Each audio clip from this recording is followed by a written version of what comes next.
In November of the year 2000, a man's body was actually found beneath this towering motorway bridge. Right.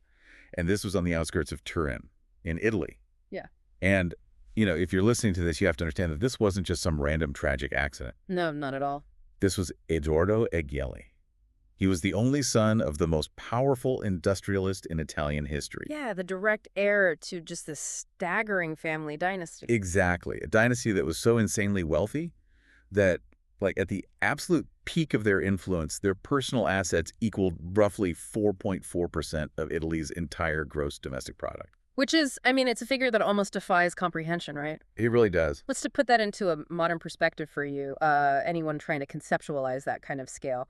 If a single American family held 4.4% of the U.S. GDP today, you would be looking at a private fortune of well over $1 trillion. $1 trillion. That's just wild. Yeah, it's unprecedented. So imagine one single family basically owning the equivalent of, Ford Motors, the New York Times, J.P. Morgan Chase, and the Dallas Cowboys. All at the exact same time. Right, all at the same time, while simultaneously holding the power to essentially make or break the national government. That is exactly the level of influence we are dealing with here. And yet, for all of that power, Edoardo Agnelli's death was really just one in this long, devastating string of untimely deaths and crippling political scandals. And eventually, this bitter, vicious 20-year inheritance feud that is, even today, actively tearing this family to pieces. Which is exactly why they've been burdened with that incredibly heavy nickname, the Kennedys of Italy. Yes, the Kennedys of Italy. So, welcome to this deep dive. Today, our mission is to basically pull apart this staggering saga of the Agnelli family. And we've got a massive stack of sources in front of us today to help us do that. We really do. We're pulling from these deep dive financial histories by court, some encyclopedic records, and these really hard-hitting investigative pieces from the European network of corporate observatories. And we're going to use all of this to unpack the central historical tension of this specific Italian dynasty. Right. Because we really need to understand how they ruthlessly gained their power in the first place. And how they maintain their legitimacy through the sheer, almost intoxicating cultural magnetism. Exactly. And then, finally, what ultimately caused the fragmentation of their entire European empire. Because to really understand the Agnellis, you have to realize that you are not just looking at a business history here. Oh. You are looking at the history of a shadow government. Shadow government, yeah. You're looking at a family that had to constantly balance the cold, brutal realities of maintaining a monopoly with the need to be beloved by the exact same public they were monopolizing. Which is such a crazy tightrope to walk. Yeah. And I want to really dig into the political and institutional mechanics of how they pulled that off, right? Because how do you leverage an entire state to build a private empire? Because as we look at their ascent from 1899 to 1945, it becomes very clear very quickly that this is not your typical rags to riches, pull yourself up by your bootstraps kind of narrative. Oh, not in the slightest. The founder, Gianni Agnelli, he was born in 1866 into some pretty significant, deeply entrenched privilege. Right. His family already owned these vast tracts of land in Villar Perosa, which is this small municipality just outside of Turin in the Piedmont region. Oh, he's got money from day one. Oh, absolutely. He was educated at an elite college. He trained as an officer at the Military Academy of Modane, and he served as a cavalry lieutenant. So he essentially starts at the finish line. He's got the aristocratic network, he's got the capital, and he just has this massive amount of ambition. Exactly. So in 1899, he gets together with a group of investors to co-found what would become known as Fiat. Which stands for, let me get this right, Società Anonima Fabbrica Italiana Automobili Torino. You nailed it. And they started with an initial capital of about 800,000 lire. Okay. And while Giovanni wasn't actually the senior member of this founding trio, his commercial instincts were just incredibly sharp. And utterly ruthless. Yes, utterly ruthless. By 1902, he had maneuvered himself into the role of managing director. And by 1910, Fiat is already the largest automaker in Italy. But wait, let's stop and look at how he actually took control. Because the sources highlight this massive scandal in 1908 that I think perfectly sets the tone for the next century of this family's behavior. Well, the 1908 scandal, yeah, that's a huge turning point. Because the entire Fiat board is forced to resign because of falsified accounts. And you have to wonder, how does an automaker fake its accounts in 1908 to the point where the entire leadership just has to step down? Well, it was essentially this early 20th century pump and dump scheme mixed with, some classic accounting fraud. A pump and dump in 1908? That's crazy. Right. The company's leadership was accused of fudging the true value of their shares. They were artificially inflating the company's valuation to swindle these smaller retail investors. Wow. And simultaneously, they were spreading fake rumors in the press to manipulate the stock price on the exchange. So they were completely rigging the game. Totally rigging it. And when the bottom fell out and the investigation hit, it was a massive crisis. I mean, the prosecuting attorney went after them hard. But Giovanni doesn't go to jail. No, he doesn't. He somehow manages to secure an acquittal. Of course he does.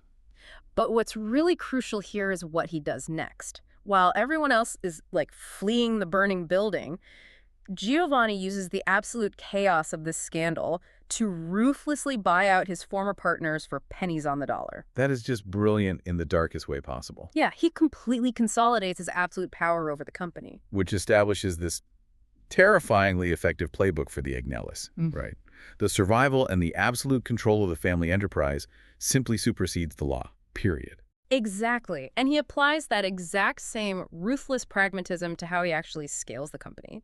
Because, selling cars to private citizens in the early 1900s, it's a slow business. Right. Nobody had cars back then. Exactly. So Giovanni realizes very early on that the real money, the kind of scale that actually builds dynasties, it doesn't come from the consumer market. It comes from the state. It comes from war. Precisely.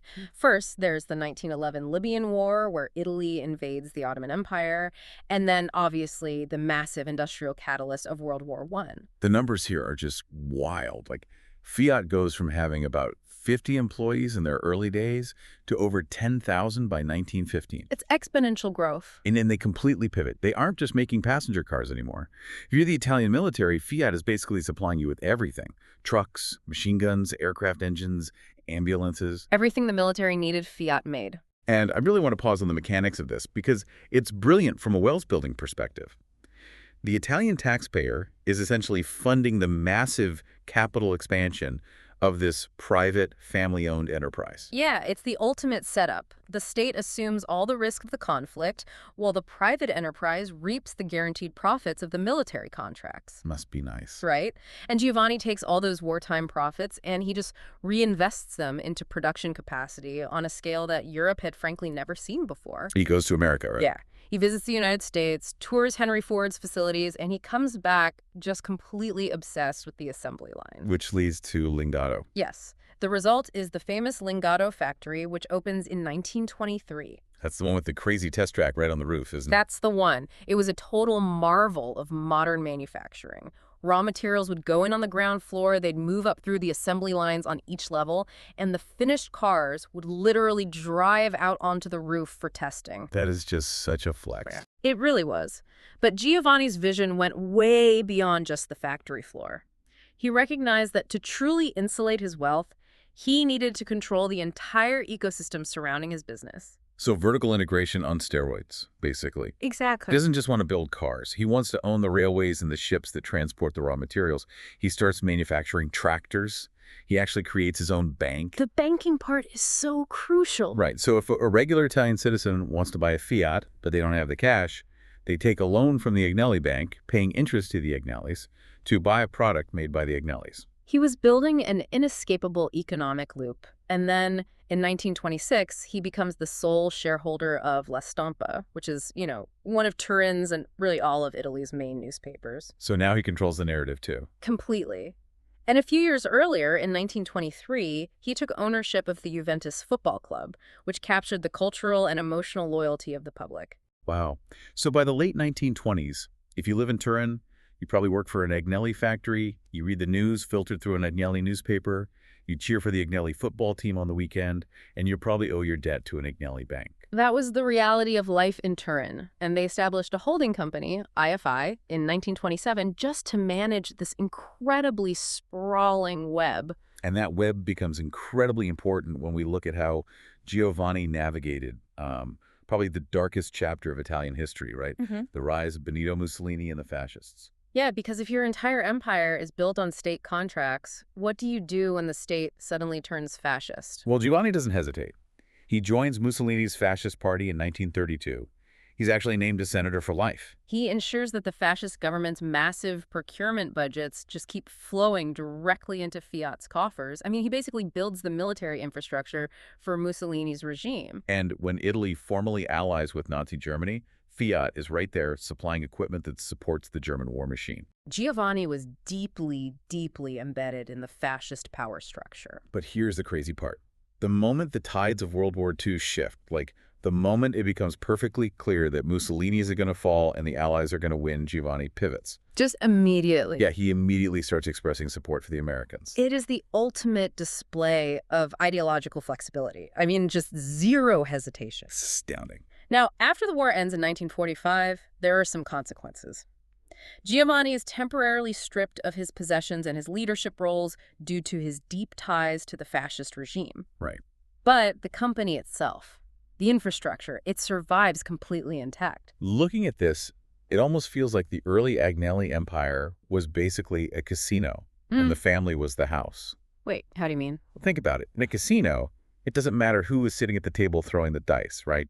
It could be the liberal government of the early 1900s, it could be Mussolini and the fascists in the 30s, or it could be the incoming Allied-backed Democratic Republic in the 40s. Wow, I see. The house doesn't care about the ideology of the gambler. The house just takes its cut. By embedding Fiat so deeply into the military and economic survival of the nation itself, Giovanni made the company literally too big to fail. If you wanted Italy to function at all, you needed Fiat to function. That is a highly accurate assessment of their structural leverage, for sure. But, Giovanni dies in December 1945. Right. And he had secured the raw industrial monopoly, but as Europe was rebuilding out of the ashes of World War II, Italy was changing. It was transitioning into a modern democratic republic. So the old ways weren't going to fly anymore. Exactly. The old, brutal, overtly monopolistic ways of doing business were going to face some intense scrutiny. You can't just be a ruthless robber baron anymore. The optics have completely changed. Exactly. So to maintain their dominance in this new democratic era, the family needed something far more sophisticated than just factories and backroom political maneuvering. They needed a symbol. They needed a symbol. They needed a figurehead who could somehow transcend the grime of the factory floor and the really ugly history of the fascist years. They needed royalty. And they got exactly that in Giovanni's grandson, right? Gianni Agnelli, or as he was universally known in Italy, Avvocato, the lawyer. Which is deeply, deeply ironic, considering the sources point out he never actually practiced a single day of law in his entire life. He absolutely didn't have to. Oh, not at all. Gianni Agnelli officially takes over as chairman of Fiat in 1966. And for the decades prior to that, the company was essentially babysat by this brilliant executive named Vittorio Valletta, while Gianni just enjoyed an incredibly extended, remarkably well-documented youth. And that youth was vital to the myth-making. I mean, the tabloids followed his every single move. He was the ultimate playboy. He really was. Mingling with the European elite on the French Riviera, driving fast cars, getting into these high-profile accidents, having affairs with movie stars. He was the absolute epitome of post-war glamour. But when he finally takes the reins in 1966, he ushers in the absolute golden age of the dynasty, which stretches all the way into the 1990s. Yeah, under Gianni, Fiat doesn't just build cars. They become the literal engine of the Italian economic miracle. And the symbol of that miracle is, of course, the mass production of the Fiat 500. Yes. And we have to understand, this wasn't just a consumer product. It was a vehicle for social revolution. Really? How so? Well, before the 500, the vast majority of Italian families relied on bicycles, scooters, or public transport. The Fiat 500 literally mobilized the working class. It physically changed how Italians lived. Wow. It allowed for the creation of suburbs. It allowed families to take weekend trips to the coast. It knitted the whole country together. And the scale of production required to do that is just mind-boggling. By 1970, Fiat hits its peak. They employ well over 100,000 people in Italy alone. It's massive. They are churning out 1.4 million cars every single year. The Mirafiori plant in Turin alone is producing 600,000 cars annually. It's literally a city within a city. And Gianni didn't just stick to cars either. He expanded on his grandfather's strategy of total economic integration. Right, keeping that web growing. Exactly. They bought into publishing, commercial banking, insurance companies, agriculture machinery, construction equipment. By the height of his tenure, the Agnelli family fortune, meaning the combined value of all the entities controlled by their holding companies, accounted for an estimated 3 to 4.4% of Italy's entire GDP. Which brings us back to that staggering statistic from the beginning. But we have to look at how Gianni operated on a public level. Because he wasn't just a CEO sitting in a boardroom analyzing spreadsheets. No, from a cultural perspective, Gianni was Italy's uncrowned monarch. Yeah. He possessed this effortless, aristocratic charisma. The Italians have a word for it, sprezzatura. He became a global style icon. Oh, totally. He was famous for wearing his luxury watch over the cuff of his bespoke shirts, right? Yes. And wearing hiking boots with tailored suits. He was always photographed skiing in the Alps, sailing his yachts, or literally jumping out of helicopters. He marries Marella Caracciolo, who is actual Neapolitan aristocracy and this famous society beauty. They are constantly socializing with the Kennedys, with the Rothschilds, with Henry Kissinger. He even sits on the steering committee of the Bilderberg Group. But all of this sophisticated leisure, his massive modern art collection, his cosmopolitan glamour, it was highly calculated, wasn't it? Oh, completely calculated. It served two really vital functions. First, it marketed Fiat to the world as a brand associated with elite Italian sophistication. Right. And second, and perhaps more importantly, it served as this dazzling psychological distraction from the gritty, exhausting, and often brutal realities of the massive industrial factories that actually generated his wealth. And that brings us to the political mechanics of Gianni's reign, because this is where the contrast between the myth and the reality gets just fascinating. Behind that incredible charm offensive, Gianni was operating one of the most aggressive monopolies in modern European history. He was systematically eliminating all domestic competition. Right. Fiat swallows Lancia in 1969. They take a 50% controlling stake in Ferrari that same year and eventually buy it out fully. They buy Alfa Romeo in 1986. They just bought everyone. But if you're listening to this and thinking, well, that's just free market capitalism, they had the most money, so they bought the competition, you are missing the crucial Italian factor here. They didn't do this in a free market. No, they did not. They had the active, muscular help of state-backed entities. And this is where we really have to talk about Enrico Cuccia and Mediobanca. Okay, yes. Explain the mechanism here, because Mediobanca is often described as a semi-public bank, and Cuccia was deeply allied with the Agnellis. How did they actually help Fiat maintain its monopoly?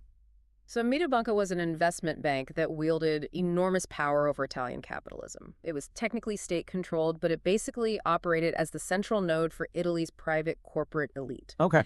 And Cuccia's whole philosophy was that Italian industrial heritage must remain in Italian hands at all costs.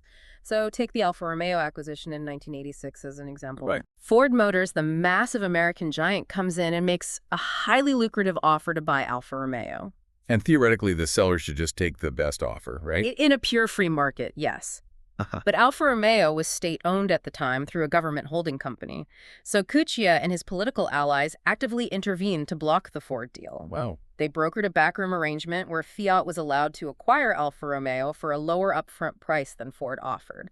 And crucially, the Italian state agreed to absorb Alfa Romeo's massive debts. So the Italian taxpayer literally eats the debt, and the Agnelli family gets the shiny new asset all under the guise of protecting national heritage. It's incredible. Privatize the profits, socialize the losses. Exactly. And Gianni was a total master at wrapping this monopoly in the flag. He famously stated that he was always present for Italy. Right. He said there was a war and I took part. Then there were other events such as closer relations with the Americans, and I was there. We had difficult moments such as terrorism, and I never pulled back. He really framed his monopolistic control as a patriotic duty. I have to push back on that narrative, though. Was he a patriot, or was he a monopolist who just knew that his massive internal inefficiencies required constant government protection? That's the million-dollar question. Because the sources point out that even as late as 2002, Italy still accounted for more than a third of Fiat's total global revenue. They were completely dependent on a protected, highly subsidized domestic market. Yeah, the dependency was deep. And more dangerously, the very mass production that made Gianni a global icon was creating this ticking demographic time bomb in Turin. The human cost of the economic miracle, basically. To build 1.4 million cars a year, you need massive amounts of cheap labor. Fiat was pulling hundreds of thousands of workers from the poor agrarian south of Italy all the way up to Turin in the north. Right. You pack all these exhausted, underpaid workers into a city with totally inadequate housing, you put them on a relentless assembly line, and you're essentially building a bomb. And in 1969, that bomb goes off. It was called the Hot Autumn. This is the turning point where the institutional rot really begins to show. What exactly happened during the Hot Autumn? Well, it was a season of massive, continuous, and often quite violent labor strikes, centered right at Fiat's flagship Mirafiori plant. The workers had just had enough. Exactly. They had reached their breaking point regarding stagnant wages, grueling assembly line speeds, and just terrible living conditions in Turin. This wasn't just a standard negotiation. It was a fundamental shift in power. The workers essentially forced the Agnelli empire to its knees, didn't they? They did. Fiat had to concede massive wage increases, shorter working hours, and shop floor representation for the unions. Suddenly, the golden era of uncontested dictatorial management was just over. Fiat's labor costs skyrocketed, and their flexibility absolutely plummeted. Right. And to manage this incredibly hostile new environment, Gianni realizes his aristocratic charm isn't going to work on the factory floor anymore. You can't just smile at a strike. No. So in the 1970s, he and his brother, Umberto, bring in a man named Cesare Romiti. And Romiti's nickname in the Italian press was Il Duro, the tough guy. Romiti is brought in to be the enforcer. He aggressively manages the company, he takes on the unions, and he eventually rises to become chairman when Gianni hits the mandatory retirement age in 1996. But having an enforcer means you have to be willing to play dirty. Yeah.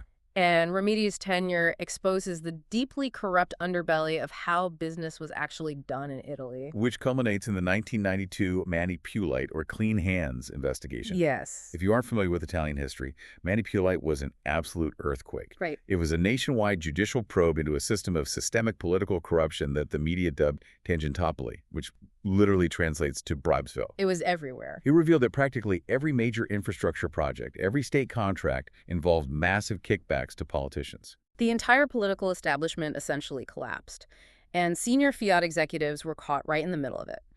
In 1997, Cesare Romiti and Fiat's chief financial officer, Francesco Paolo Mattioli, are formally convicted. And the mechanics of the crime are vital to understand here.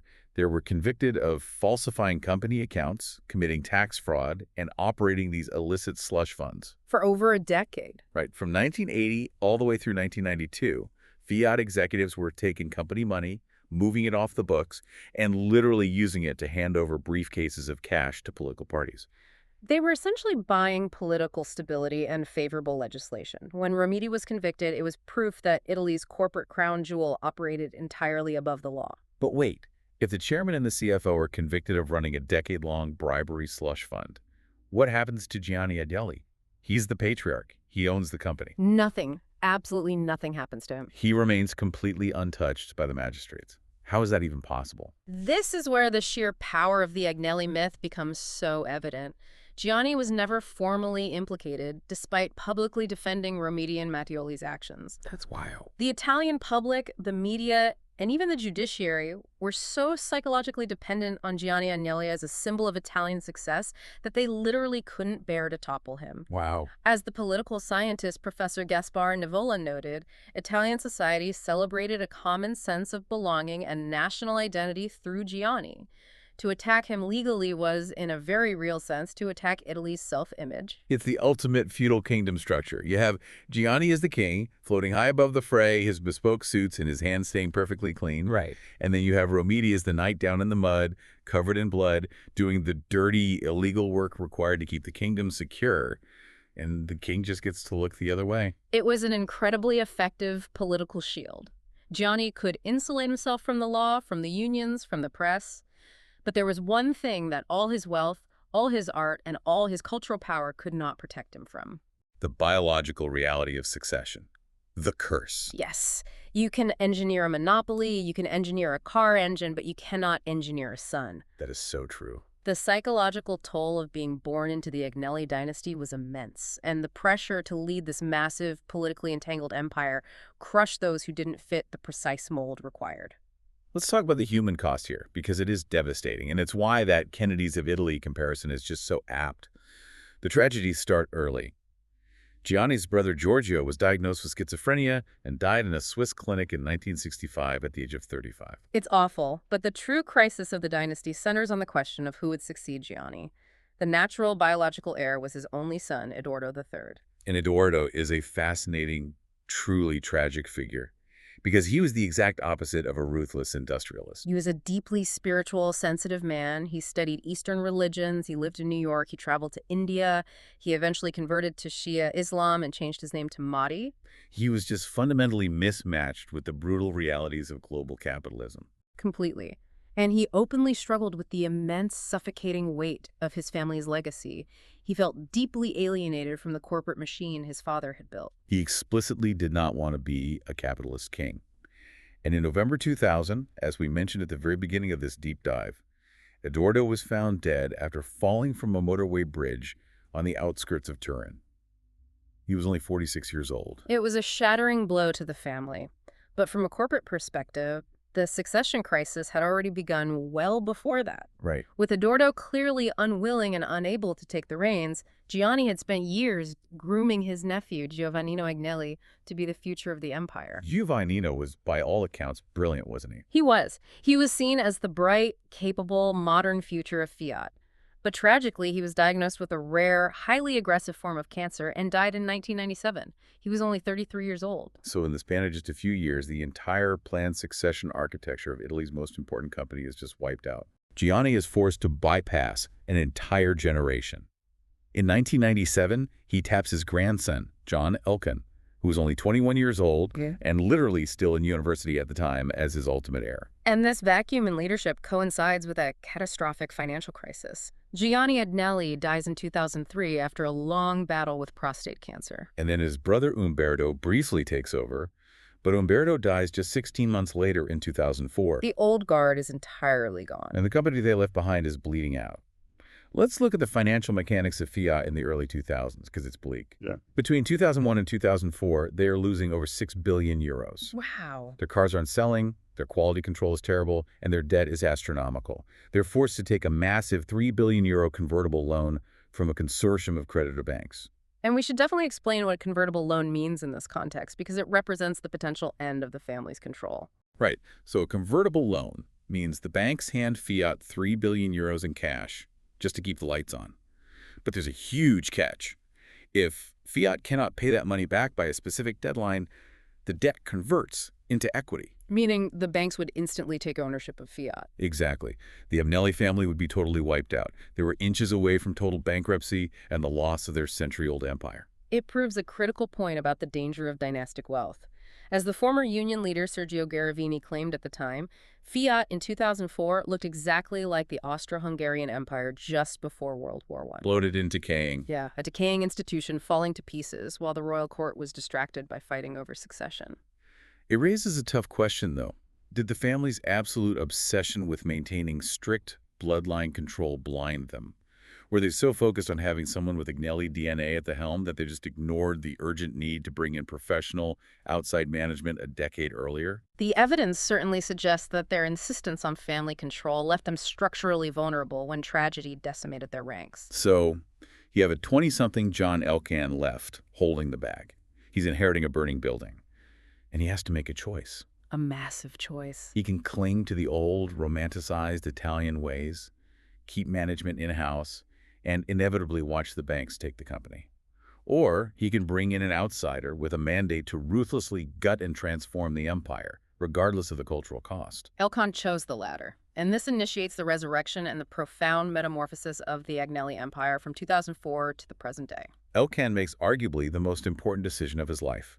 In 2004, he appoints Sergio Marchionne as the CEO of Fiat. Marchionne was a complete game changer. He was an outsider, raised in Canada, totally unburdened by the aristocratic traditions of Turin. He famously refused to wear suits, operating instead in his signature black sweaters. Right? Yeah, exactly. He would sleep on the corporate jet. Yeah. And he executed a brutal, miraculous turnaround. He attacked the entrenched bureaucracy. He fired layers of middle management. He slashed costs. He closed inefficient plants. And he completely broke the old, generous work rules that the unions had won back in the 70s. He stabilized the company just enough to avoid the banks taking over, but his absolute masterstroke happens on the global stage in 2009. The Chrysler acquisition. Yes. The U.S. auto industry is collapsing in the wake of the 2008 financial crisis. Chrysler is bankrupt and desperately needs a savior. Right. Marchionne approaches the Obama administration and pitches a radical idea. He offers Fiat's small car, fuel-efficient technology, and global management expertise in exchange for an initial 20% stake in Chrysler. And what did that cost him? He did it without putting down a single cent of upfront cash. It's unbelievable. He gets a piece of an American giant for essentially zero cash down. The U.S. government agrees because they are desperate to save manufacturing jobs. And over the next few years, Fiat slowly buys up the rest of Chrysler, eventually taking full control to form Fiat Chrysler Automobiles, or FCA. The synergies were brilliant. Fiat finally gained massive access to the lucrative U.S. market, and Chrysler's highly profitable Jeep and Ram truck lines, which essentially bankrolled the entire combined operation. And they just keep scaling. In 2021, FCA merges with the French PSA Group, which makes Peugeot and Citroën to form Stellantis, creating one of the largest global automotive conglomerates on Earth. But while Marchionne is fixing the car business, let's look at what John Elkann is doing with the family's actual wealth, because he realizes that being purely an automaker is way too volatile. He fundamentally shifts the family's identity. He takes the family's primary holding company, Exor, and begins to aggressively diversify their wealth away from heavy industry. They buy Partner, a massive reinsurance company based in Bermuda. They buy a 43.4% controlling stake in The Economist magazine. They buy heavily into luxury brands like Christian Louboutin and healthcare tech like Philips. But the most staggering institutional shift Elkann makes is that he fundamentally decouples the Agnelli family from Italy. The exit. Elkann moves Exor's legal domicile and headquarters out of Turin and moves it to the Netherlands. Now, if you're listening to this, you might wonder why a historic Italian family would move their wealth to the Netherlands. I mean, it's not for the weather. No, definitely not. It is specifically for the legal mechanics of Dutch corporate law. Yeah, explain the mechanism there, because it's the key to how modern dynastic wealth is preserved. Dutch corporate law allows for something called dual-class shares. In a normal company, one share equals one vote. If you own 10% of the stock, you get 10% of the say in how the company is run. Right, standard stuff.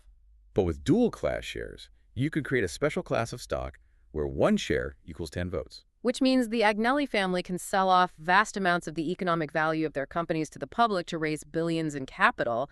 But because they hold these special voting shares, they never lose operational control. Exactly. They could theoretically own just 15% of the company financially, but hold 60% of the voting power. It is brilliant financial engineering.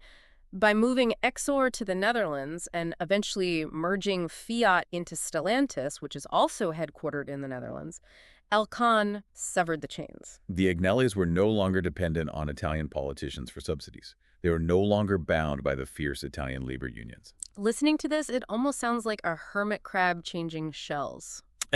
That is exactly what it is. They outgrew the rusting, heavy, unionized shell of 20th century Italian industrialism.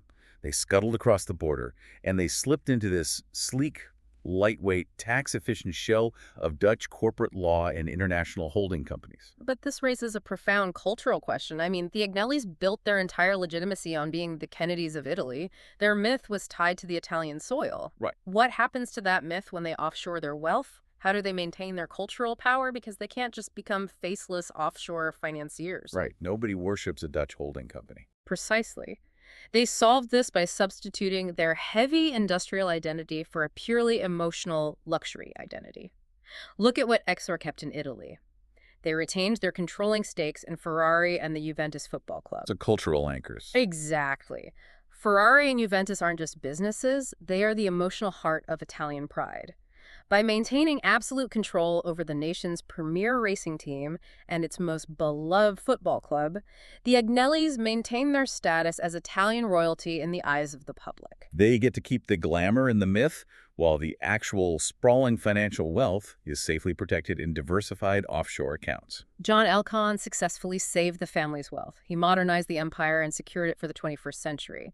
But the tragic irony is that the very financial engineering required to shift these massive assets and the legal agreements made in the early 2000s to secure Elkann's control, They lit the fuse for a devastating internal war. Which brings us to the bitter end of this narrative, the inheritance feud that has fractured the dynasty. Gianni Agnelli's only surviving child, Margherita Agnelli, who is John Elkann's own mother, has been filing lawsuits against her sons for 2 decades. It is Shakespearean in its tragedy. This family survived 2 world wars. They survived Mussolini and the fascists. They survived the violent labor revolutions of the 70s, the nationwide corruption scandals of the 90s, and the brink of total bankruptcy in the 2000s. And what is finally tearing them apart, a mother suing her sons in criminal and civil courts over a multi-billion-dollar estate. We really need to dive into the mechanics of this wealth transfer because it's incredibly complex. The conflict centers around a series of legal settlements known as the Geneva Pacts of 2004. Let's set the stage for that. When Gianni dies in 2003 and Umberto dies in 2004, the company is, as we discussed, functionally near bankruptcy. The stock is tanking. Right. Margherita Agnelli signs a sweeping agreement where she formally renounces her shares in the family's top-level holding company. In exchange for walking away from the corporate side of the family, she receives a massive, immediate payout. She gets roughly 1.2 billion euros, made up of historic properties, an incredible fine art collection, and liquid assets. Now, who engineered this agreement? It wasn't just the family sitting around a dinner table.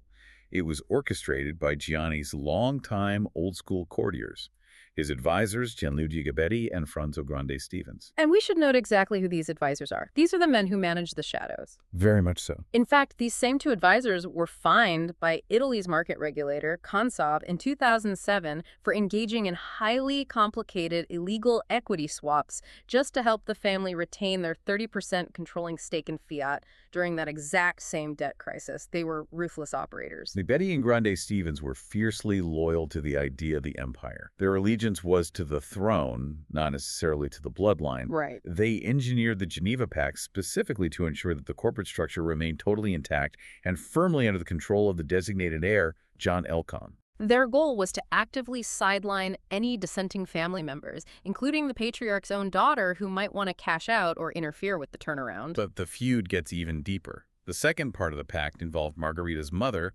Morella Gianni's widow. When Morella died in 2019, she left her crucial shares in a company called December strictly to 3 of her grandchildren, John, Lepo, and Geneva Elkann. Now, we need to explain December because dynastic wealth is built on a Russian nesting doll structure of holding companies. Right. If you buy a share of Stellantis today, you own a piece of the car company. But Stellantis is heavily owned by Exor, the Dutch holding company.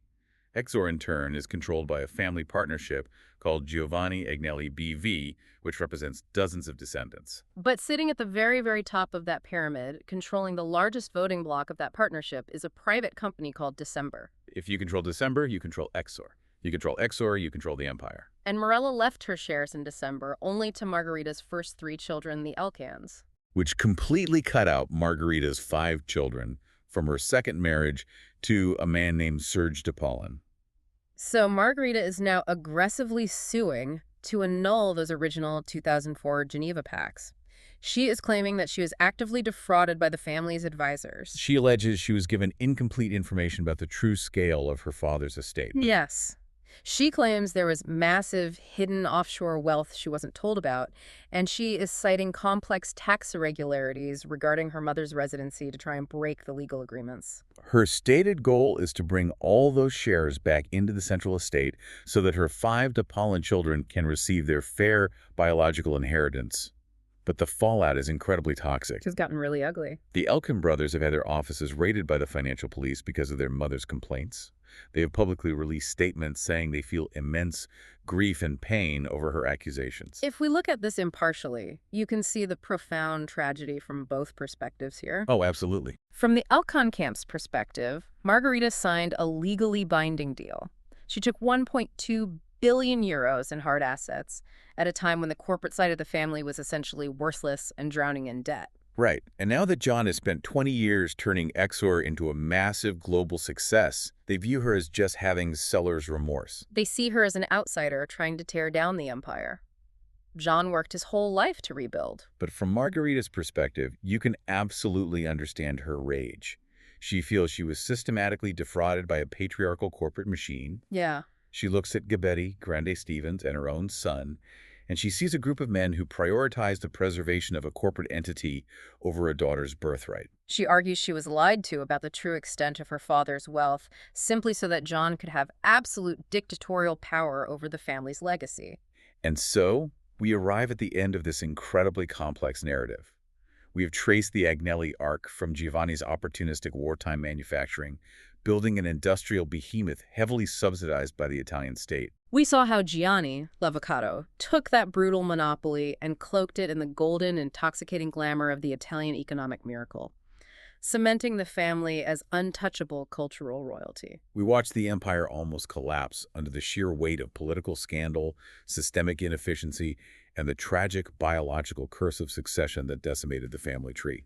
Until John Elkann and Sergio Marchionne executed a cold, brilliant financial metamorphosis, abandoning their Italian industrial roots, utilizing Dutch corporate law, and transforming into a globalized holding company. Only to have that very wealth transfer trigger a vicious two-decade legal war between a mother and her sons. It is the ultimate case study in how dynastic wealth truly operates. And why does this matter to you, listening to this deep dive? Yeah. Because it forces us to ask fundamental questions about the nature of legacy. What actually happens to human beings when a family essentially becomes a multinational corporation?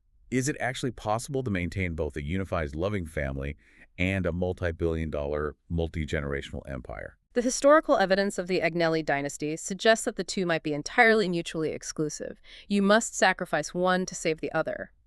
I want to leave you with a final thought to ponder. If the ultimate original goal of generating massive generational wealth is to protect, unify, and provide for your family, but the mechanical reality of preserving that wealth eventually requires you to treat your own mother or your own siblings as hostile corporate entities that must be legally defeated in court. does the wealth end up serving the family? Or does the family simply become a servant to the wealth? In the muddy, tragic waters of the Agnelli dynasty, the line between family and corporation, between patriot and monopolist, between legacy and curse, wait, scratch that, between legacy and curse, it is never, ever clean.